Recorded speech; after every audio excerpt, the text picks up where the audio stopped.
with their 150th anniversary this year, Cedar Point has said that they'll be spending 2 years for the celebration. The first year more of just a celebration, but in 2021, they're looking to add something major. Cedar Point, the coaster capital of the world, has been known, even if you aren't a coaster enthusiast, as the place to be if you want the best thrills on the planet. Rides such as Millennium Force, Steel Vengeance, and Maverick are some of the best coasters in the world and have been for years. Every decade they add multiple coasters. This past decade, a total of 3, those being Gatekeeper in 2013, Valraven in 2016, and Steel Vengeance in 2018, all being great additions. And plus, not being a grind-up coaster, they did convert Mantis to Rougarou as now a floorless coaster back in 2015. So most certainly for 2021, they'll be bringing something big to the point. Out of what we just saw, it would have been 3 years after Steel Vengeance. There are multiple great options for the new coaster, such as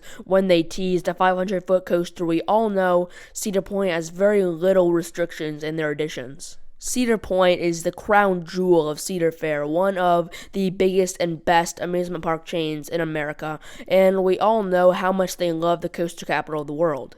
Because of all the high attendance numbers Cedar Point gets, there is no shock Cedar Fair invests in this park, especially since they have taken 2 coaster years off the last year and this year. So, as we ask the question, what could Cedar Point get in 2021? I am not restricting this to 2021.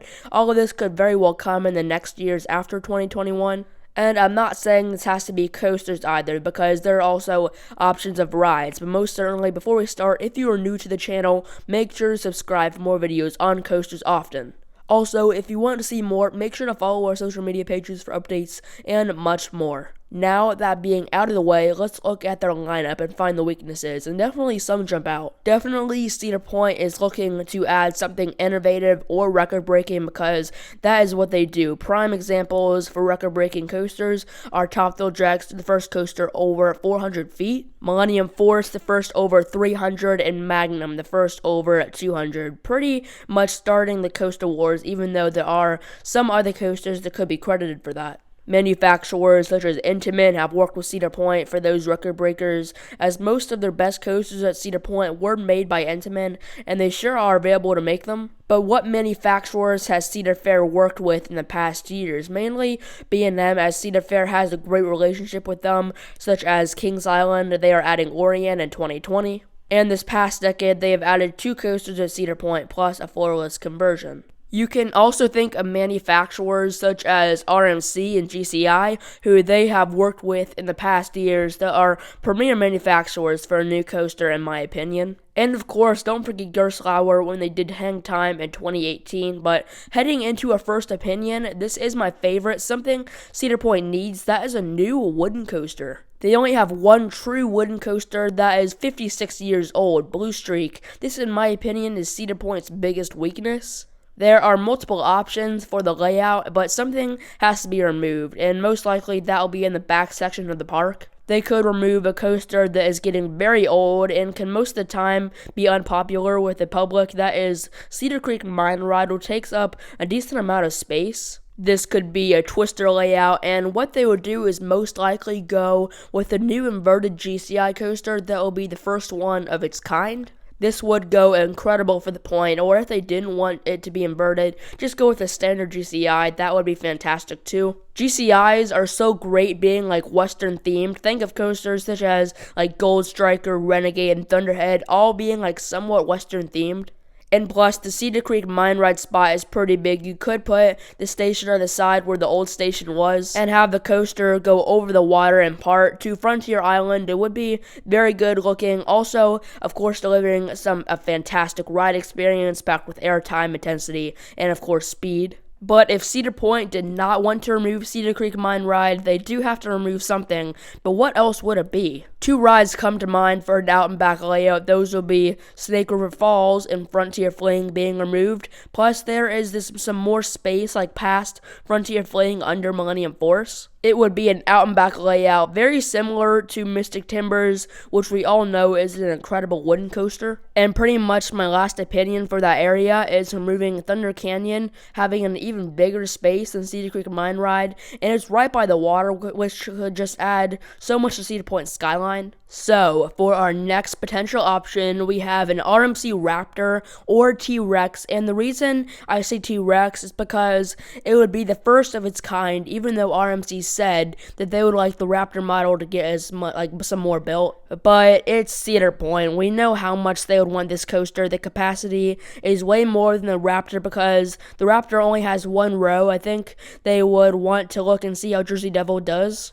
Just because Jersey Devil is going to have trains with 12 rows running 3 trains on the track at once, which could be very beneficial to the point because we know how much crowds they get and how much capacity they need. As for the locations, I would say that they could be very similar to what I think the GCI coaster could be, except maybe they would not need to remove Frontier Fling, maybe just Snake River Falls. That would be good, or maybe just the other way around, as Frontier Fling could be good because that is an upcharge that not many people really do. Now, a 500-foot T-Rex would be cool, but that is not really likely because mainly they do have not enough space for it, even though it would be incredible.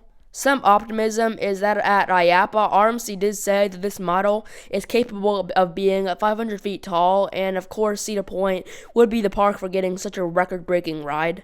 Of course, they built the first coaster over 200, 300, and 400 feet, so why not 500 feet? But RMC did mention that they are still developing this design, so if we see it from Cedar Point, expect not in 2021, but in years after that. But we could see a Raptor before they try to go to 500 feet, but there are definitely better options, such as a GCI coaster, or in my next opinion, a B&M flying coaster. As we went over it earlier in this video, they and Cedar Fair have a great relationship with them getting lots of B&M coasters in the past years, such as 2019 and 2020. Cedar Point has pretty much every B&M coaster other than a flying coaster. Those are wing, floorless, invert, and dive coaster. And plus, a B&M flying coasters are very crowd-pleasing. Let's say they go with a record-breaking flying coaster. That would be probably to the general public, where they would just see added as the best flying coaster in the world from what they would think. The capacity is great because of it being a B&M. They are very big crowd eaters,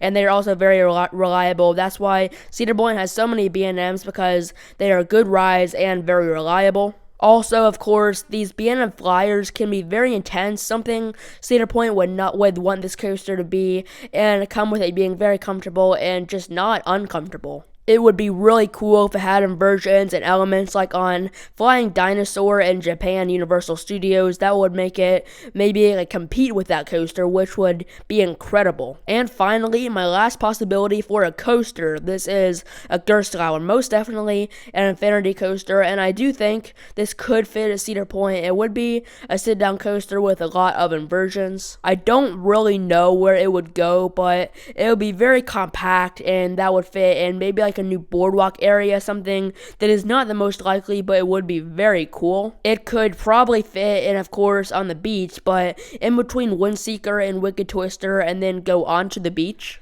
I would expect this coaster with some other flat rides commonly found on boardwalk, some thrill or family rides Cedar Point does not currently have. I saw a decent amount of space there, but if you want even more space, an option is that it's not my favorite, but it is to remove Wicked Twister and relocate it to a Cedar Fair park that desperately needs it. I personally love Wicked Twister and where it is located at Cedar Point. It looks great, but it would open up a ton of room for the supposed boardwalk. As for Wicked Twister, it has some options for a new park. The one being that most needs it is Michigan's Adventure, but I think they won't go there. They definitely need it the most, but the most likely is Worlds of Fun. That would create a good top 4 and would help out the park a lot because they have not gotten a coaster in years. As for the boardwalk, it would consist of many boardwalk-themed rides, such as the coaster, some theme of Hang Time, maybe some rides from Zamperla,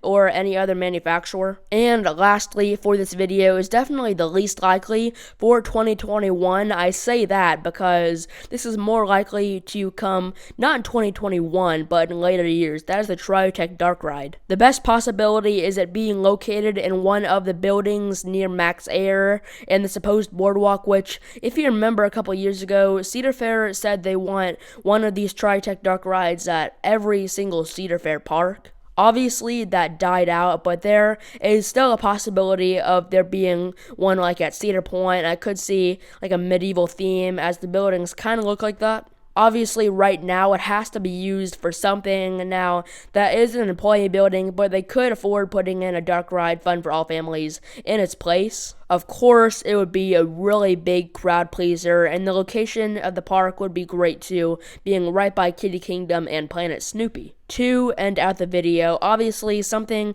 big is going to come to Cedar Point in 2021 after all the teasing, but it just comes down to what ride it could be. There have been multiple teasers by Cedar Point in the past months and years, which they did do the exact same thing for Steel Vengeance, and obviously that worked out. So, what do you think of these possibilities? Make sure to post your opinion in the comments below, or you can post anything else in the comments. I'll be picking out comments for a shout out at the beginning of the next video. I love making these videos, and I have my coaster discussion playlist, so just go check those out, and of course, make sure to subscribe and hit the notification bell for more videos like this often.